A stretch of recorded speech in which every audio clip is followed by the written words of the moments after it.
अब colligative properties की तरफ चलते हैं। Colligative properties are those properties, ठीक है, जो सिर्फ और सिर्फ किस पे डिपेंड करती है, सोल्यूट की क्वांटिटी पे डिपेंड करती है और किसी के ऊपर नहीं। जैसे कि RLVP, relative lowering of vapour pressure. तो जब आप किसी वोलेटाइल सॉल्वेंट के अंदर नॉन वोलेटाइल सॉल्यूट ऐड कर दोगे, समझ में आ गया, तो उसका वेपर प्रेशर में कमी आ जाएगी। तो जब वेपर प्रेशर में कमी आएगी, हम पहले डिस्कस कर चुके हैं, PA0 minus P upon PA0 किसके बराबर होगा, XB है। Are you getting my point? XB क्या होता है, मोल फ्रैक्शन ऑफ सॉल्यूट। उसका फॉर्मूला आप रख दो, आपके पास आंसर आ जाएगा। समझ में आ गया RLVP। अब कॉलिगेटिव प्रॉपर्टी अगली है एलिवेशन इन बॉइलिंग पॉइंट।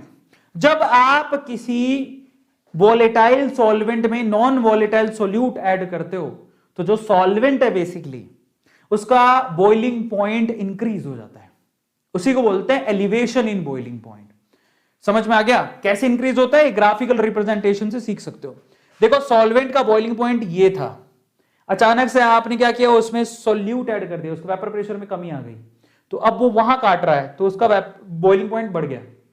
तो ये जो इंक्रीज हुआ है डेल्टा टीबी, वो किसके बराबर है, that is KB into M. M क्या है, molality. So delta TB is directly proportional to the molality of solute. जितना सॉल्यूट आपने ऐड किया है, delta TB is equal to KB into M. समझ में आ गया? यस, केबी को क्या बोलते हैं, molal elevation constant.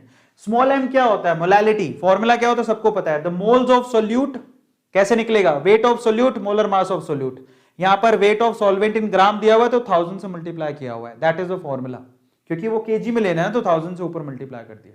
Is this clear? और यहां से आप M2 की वैल्यू निकाल सकते हो, फॉर्मूला सेम ही है, यहां से M2 वहां ले जाओ, तो बाकी सारी चीजें नीचे आ जाएंगी। ठीक है, अब आते हैं नेक्स्ट हमारे पास कॉलिगेटिव प्रॉपर्टी है डिप्रेशन इन फ्रीजिंग पॉइंट। जैसे किसी नॉन वोलेटाइल सॉल्यूट को वोलेटाइल सॉल्वेंट में ऐड किया जाता है, उसका बॉइलिंग पॉइंट बढ़ जाता है, तो उसका फ्रीजिंग पॉइंट कम हो जाता है। अगर आप पानी की बात करोगे तो प्योर वाटर का बॉइलिंग पॉइंट क्या होता है, 100। लेकिन उस प्योर वाटर में अगर आपने चीनी डाल दी, नमक डाल दिया, तो वो 100 पे बॉइल नहीं होगा, वो 100 से ज्यादा पे बॉइल होगा। वो 0 डिग्री सेल्सियस पे फ्रीज नहीं होगा, उससे कम पर फ्रीज होगा। समझ में आया? तो इसका फॉर्मूला क्या होता है? अच्छा, फ्रीजिंग पॉइंट क्या होता है, इस ग्राफ से समझ सकते हो। फ्रीजिंग पॉइंट का मतलब होता है जब लिक्विड और सॉलिड के जो ग्राफ होते हैं आपस में जिस पॉइंट पर काटते हैं, वही उनका फ्रीजिंग पॉइंट होता है। अब अचानक से क्या किया आपने, सोल्यूट ऐड कर दिया, तो लिक्विड का वेपर प्रेशर कम हो गया, तो अब ये ग्राफ कहां जाकर काट रहा है, इस पॉइंट पर, तो अब आपका फ्रीजिंग पॉइंट कम हो गया। जितनी फ्रीजिंग पॉइंट में कमी आई है वो किसके बराबर होता है, KF इंटू एम। एम क्या होता है, मोलैलिटी।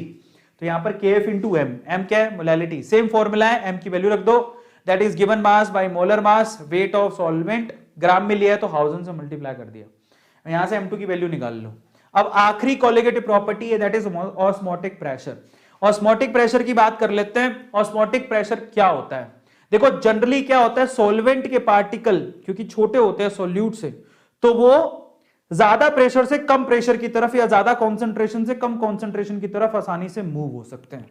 ठीक है, तो सॉल्वेंट के पार्टिकल हाई कॉन्सेंट्रेशन से लो कॉन्सेंट्रेशन की तरफ आसानी से मूव हो सकते हैं। अब आप इतना प्रेशर लगाओ कि ये सॉल्वेंट के पार्टिकल हाई कॉन्सेंट्रेशन से लो कॉन्सेंट्रेशन की तरफ जाए ही नहीं, तो वो प्रेशर किसके बराबर होता है, ऑस्मोटिक प्रेशर के। सेमी परमिएबल मेम्ब्रेन लगी हुई है।